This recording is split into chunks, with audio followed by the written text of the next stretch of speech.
Aloha kako guys, welcome to Just&True. I wanted to go over real quick about another very important piece of your arsenal during your prepping. Things that some people don't remember to get, but I think personally is extremely important, if not one of the most important things for your morale during a SHTF situation, is a musical instrument. This here is Lucille, my beautiful little lahi lahi. She is a very thin ukulele. It is nothing fancy, it's just an ukulele. It makes noise, it makes pretty noise. But I highly recommend that you either, if it's an ukulele or a guitar or a banjo or a harmonica or a flute or anything, it could be any instrument at all. It could be an African thumb drum, it could be a harp. But music is going to be huge if and when any of these situations happen. Could you imagine this? Just picture this in your head, okay? Let's just, for whatever situation, a cataclysmic event occurs. Now, there's an EMP blast or all-out war somewhere, or, you know, there was an asteroid hits Earth, or a tsunami and it wipes out the grid, or something happens. A few weeks go by and there's no power, there's little food, there's little water, people are starving. Infections are starting to take place. It's very cold. Morale's just broken. And it's dark, and the masses are all huddled in their homes, separate from each other, maybe some groups. And out of nowhere, in this darkness, in this eerie silence, you hear something like,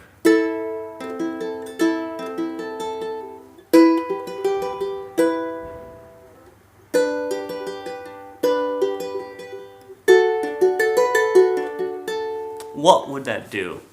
You know what I mean? What would that do? And out of nowhere, you'll see people come out, and people will sing and rejoice, and people will make jolly, and people will jam, and people will just have a good time, you know what I mean? You just got to instill that. Right now, we take for granted the things that entertain us and that make us happy, but in a SHTF situation, have some sort of musical instrument out and ready, because that will uplift spirits, and an uplifted spirit will help heal, and it will be a part of the solution, not the problem.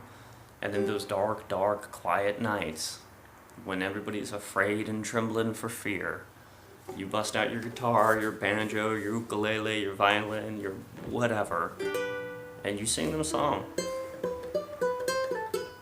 Whatever you want to sing, and people will join you. Maybe you'll write your own music, or they'll be like, I remember when we had electricity, I loved the Eagles, or whatever it is that's your bag, man. Just have a musical instrument. I think it's probably the most overlooked prepping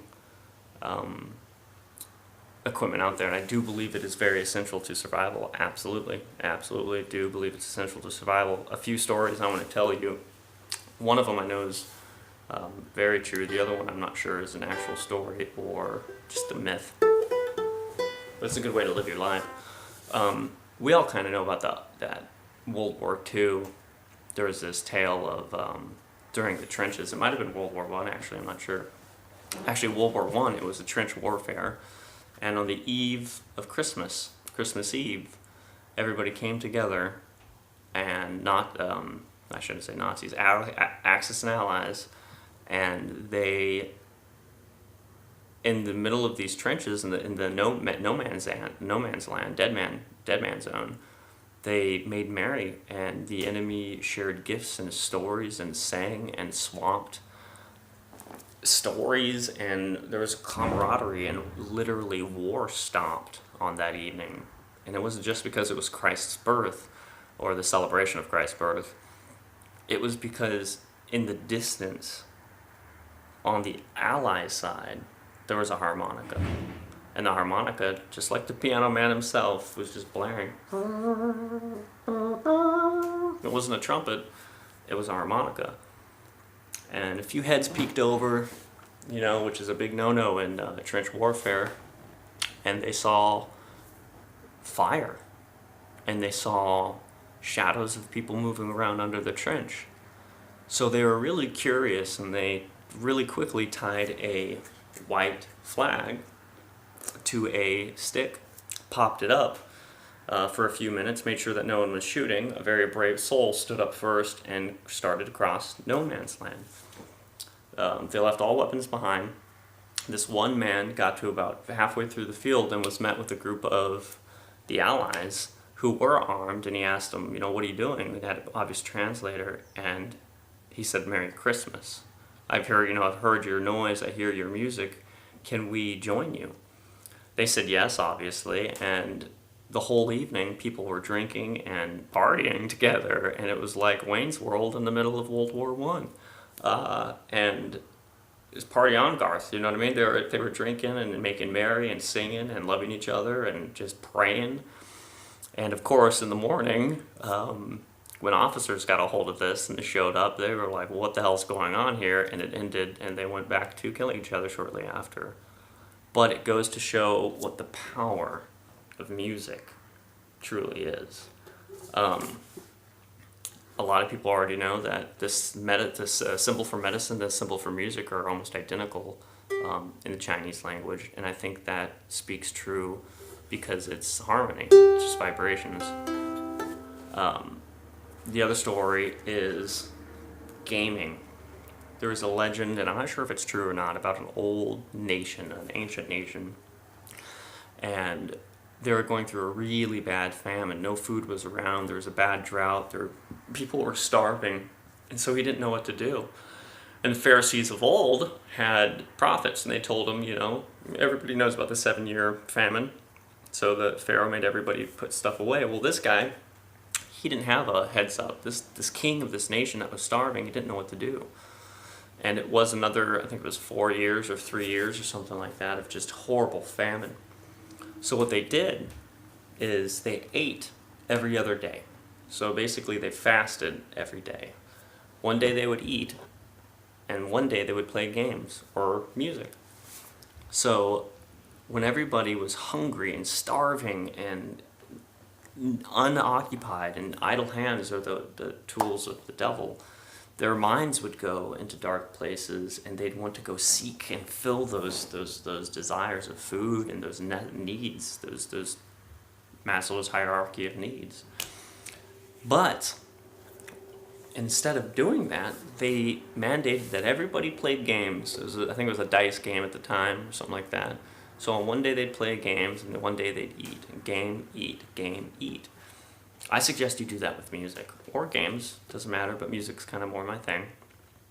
If you ever do become hungry, or if you ever do become thirsty, or if you ever become filled with fear and you're terrorized and losing sleep, or if our world becomes so different it is unrecognizable to you, and you are just afraid, what I want you to do is to sing. I want you to make merry. I want you to be happy. I want you to play games. I want you to put aside a deck of cards, put aside dice, put aside a harmonica or an ukulele in your prep gear. Because I'll tell you what, when the SHTF happens, you're going to be so happy that you're able to lift spirits. Now, don't light a cigarette in the jungle is a saying, and it's because obviously you don't want to give away your position. There are people out there who are trying to kill you. But in these situations, you got to remember that that can't be the only thing you're thinking about. Okay? And surviving for just surviving is death. If you're surviving just to survive, there's no reason to it.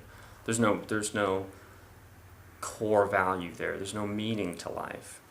Now, if you're surviving to thrive, to help others, to promote life and spirituality, and to promote Christ, and to promote good works, and to promote healing, that is a reason to survive. But if you're surviving just to hide yourself from fear, then you're not really surviving. You're just alive.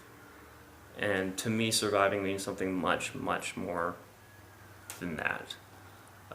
So go out, get yourself an ukulele if you can. Better thing is actually a harmonica. I'm all about harmonicas. They're very easy to transport. Maybe you already have a musical instrument. Maybe you're just a little Jimi Hendrix or whatever, Alicia Keys on the piano. Just find something to preoccupy your mind and something that a lot of people can join you in, because in doing so, you can definitely stave off hunger and thirst and fear and anxiety. You can make peace, you can make merry. If the Axis and ally nations of World War I can stop war, the first mechanized war on a world scale, if they could stop it, and all come together in the middle of no man's land to dance for a night, we can. Because we're surrounded by nothing but family.